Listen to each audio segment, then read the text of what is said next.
Favale, você continua com a gente porque a gente tem um convidado para falar mais sobre não só esse tema da Venezuela, mas a gente vai falar um pouco também sobre a posse amanhã de Javier Milei na Argentina.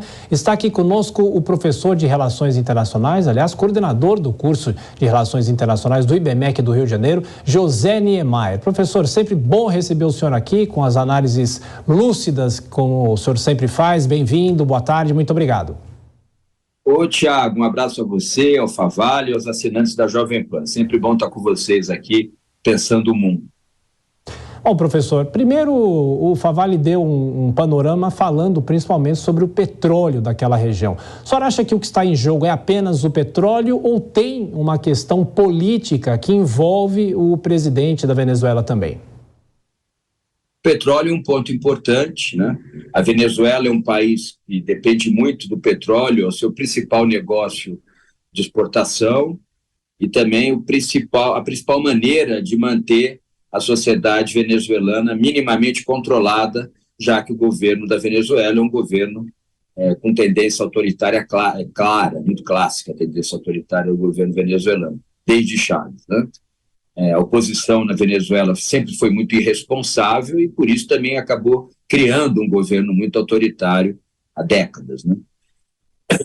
Mas o petróleo é um dos pontos, mas não é só o petróleo. Nós vivemos hoje no sistema internacional, essa pode ser, se ocorrer mesmo, precisamos analisar melhor, a terceira guerra de invasão em pleno século XXI. A guerra da Ucrânia é uma guerra de invasão, a questão Israel e Hamas envolve, principalmente na resposta israelense, uma possibilidade de invasão de território, no caso, a faixa de Gaza, e também temos hoje esse cenário muito estranho, né?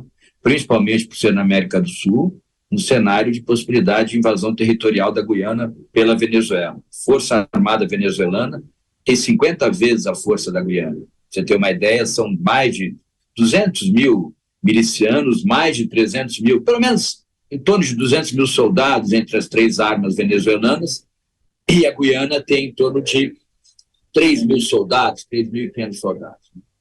Fora também o apoio que a Venezuela recebe há muito tempo, as trocas de tecnologia com a Rússia. Ela compra o armamento russo, parte da Força Aérea venezuelana é formada por aviões Sukhoi, que são aviões de fabricação russa.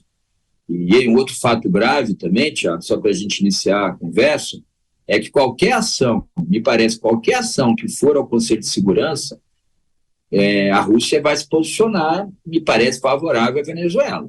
Ainda mais agora com os Estados Unidos já se posicionando, enviando aviões para mostrar a força dissuasória da Guiana, aviões que estão sobrevoando o espaço da Guiana, mostrar a força dissuasória quanto a qualquer ação irresponsável do governo da Venezuela. Professor Niemeyer, o Favale agora faz a próxima pergunta. Favale. Professor Niemeyer, sempre um prazer conversar com o senhor. A gente estava falando aí de Venezuela, Rússia. Um outro ator que eu acho que é muito importante são os Estados Unidos. Já tem tropas americanas lá, a princípio, para ensinar este pequeno exército da Guiana a se defender. Mas a gente não pode esquecer dois panoramas muito importantes. 2024 é eleição nos Estados Unidos. Joe Biden tem uma baixíssima avaliação interna. E aí, nos meus estudos de relações internacionais, eu percebi que política externa não dá muito voto para o presidente americano, mas tira. O senhor acha que, primeiro, a questão da eleição pode aumentar a presença dos Estados Unidos na Guiana? E o número 2, são empresas americanas, principalmente a gigante ExxonMobil, que está no meio desse imbróglio porque foi a empresa americana que descobriu essa bacia aí de petróleo que está também nessa equação. E eu vou colocar um terceiro elemento, a relação entre Estados Unidos e Venezuela, principalmente depois do chavismo, em 1999, a partir dos anos 2000, com o presidente Hugo Chávez, a relação com os Estados Unidos foi muito conflituosa, né? O então presidente George W. Bush e Hugo Chávez se vociferavam em público. Mas é uma relação de tapas e beijos, né? Nos contratos, o abastecimento de petróleo para os Estados Unidos é fundamental para os dois países. Eu criei esse enorme panorama com muitas variáveis para jogar a equação no colo do senhor. Como é que os Estados Unidos se posicionarão, principalmente na virada de ano, a partir de 2024? Há uma interdependência complexa entre Estados Unidos e Venezuela. Os Estados Unidos, a sociedade norte-americana precisa do petróleo da Venezuela, que inclusive é petróleo leve, em fácil transformação em óleo diesel, gasolina, né? mas essa dependência vem diminuindo por estratégia norte-americana. Mas ainda existe uma dependência muito grande. É uma dependência que atrapalha também o posicionamento norte-americano, a autonomia norte-americana. Os Estados Unidos vem perdendo autonomia nos últimos, 50 anos, se a gente considerar desde o final do século passado, por alguns eventos que ocorreram, e a Venezuela fica fustigando os Estados Unidos, que sabe da dependência do petróleo venezuelano. O Brasil tem um papel até importante nesse caso, como futuro fornecedor de petróleo. O problema é que o petróleo brasileiro é petróleo pesado, ainda não estamos conseguindo tirar do pré-sal toda a nossa capacidade de petróleo leve, que é mais fácil, como eu disse, de ser transformado em combustível, né?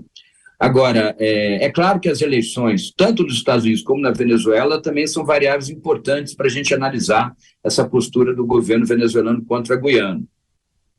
O presidente Biden, os democratas, geralmente, eles têm uma questão complicada em política externa, porque quando eles atuam em política externa, geralmente eles atuam usando dos meios de força, mas não como os republicanos, né? Eles têm um olhar um pouco mais idealista sobre política externa, então quando eles atuam, eles não atuam com toda eficiência. É a minha perspectiva, comparando republicanos e democratas no poder, né? Eles não têm um olhar realista de política externa como tem os republicanos. Os republicanos muitas vezes até exageram, como foram, por exemplo, as guerras do Iraque, na opinião de muitos. Mas os democratas titubeiam, às vezes, em política externa, que foi o caso de Obama, tanto com relação à Síria, que permitiu, na minha opinião, deixar a Síria como está hoje, um laboratório de assassinatos a céu aberto, né, há décadas já. Foi o que aconteceu na Líbia, que quem teve que entrar foi Itália e França, via OTAN, os Estados Unidos não entraram. A questão do Afeganistão, o retorno do conflito no Afeganistão, dos grupos dominantes radicais no Afeganistão. Então, muitas vezes os democratas eles têm problemas em administrar agendas de política externa. Eles têm um olhar mais idealista do sistema internacional e atuam mais com serviços secretos, como, por exemplo, o assassinato de Osama Bin Laden, né? Que foi a partir de uma ação específica de inteligência. Então, isso pode prejudicar, sim, Biden. E Biden já está preocupado com a guerra na Ucrânia, os recursos estão diminuindo, né? Os recursos são só no orçamento de defesa, mesmo sendo o país mais poderoso do mundo do ponto de vista militar, são os Estados Unidos da América. Mas são limitados os orçamentos, como são nas famílias, como são nas empresas, né? E ainda mais agora com a questão do Oriente Médio, que é muito grave para os Estados Unidos, porque há um receio do Pentágono que o conflito, como a gente vem discutindo aqui na Jovem Pan, escale para uma guerra mais entre estados, não entre grupos terroristas e Israel, mas entre outros estados inimigos de Israel contra Israel. Então, é um xadrez complicado, porque você acaba tendo 3 guerras de invasão, né, Favale, em pleno século XXI, é o que eu estava falando aqui com o Tiago. Acho difícil uma ação venezuelana, não só pela presença norte-americana, mas também por uma outra questão, assim espero, né, que o Brasil vai se posicionar de maneira dura. E aí não é só a partir da chancelaria, do ministro Mauro Vieira ou do ministro da Defesa, que o Brasil deve se posicionar. Deve se posicionar de maneira muito, muito decisiva e determinada e clara a partir do presidente da República. O presidente Lula tem que se posicionar com relação a esse fato, porque é fronteira do Brasil, é a zona de interesse brasileiro, é uma zona vital, um espaço vital brasileiro, como nós chamamos de geopolítica. E se a Venezuela realmente colocar adiante essa aventura em pleno século XXI de invadir, tomar 70% de um país soberano e independente que é a Guiana, o Brasil tem que ter uma resposta à altura, né? Parte da cavalaria, mas não foram muitos, não. Alguns veículos blindados já foram deslocados para a região da fronteira norte brasileira com a Venezuela, também soldados, mas eu tenho a impressão que espero que o presidente Lula e o seu Conselho de Defesa Nacional tenha se reunido já e criado uma sala de crise para ficar atento, para que o Brasil não perca a mão e perca o tempo e a Venezuela, nas próximas semanas, tente uma invasão da Guiana. Uma invasão difícil, né, Favale? Porque lá, Iguarapé, eu costumo dizer para os meus alunos de BMEC que lá Iguarapé se transforma em mata, mata se transforma em floresta, floresta se transforma em água, água em rio e rio em mar. É até meio poético dizer, mas é isso que eu falo mesmo. Eu conheço a Amazônia e sei como é que é aquela região.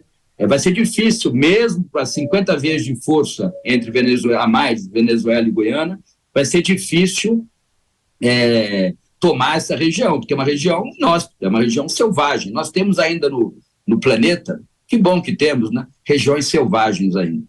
Mas a situação é muito grave. Sem dúvida. Professor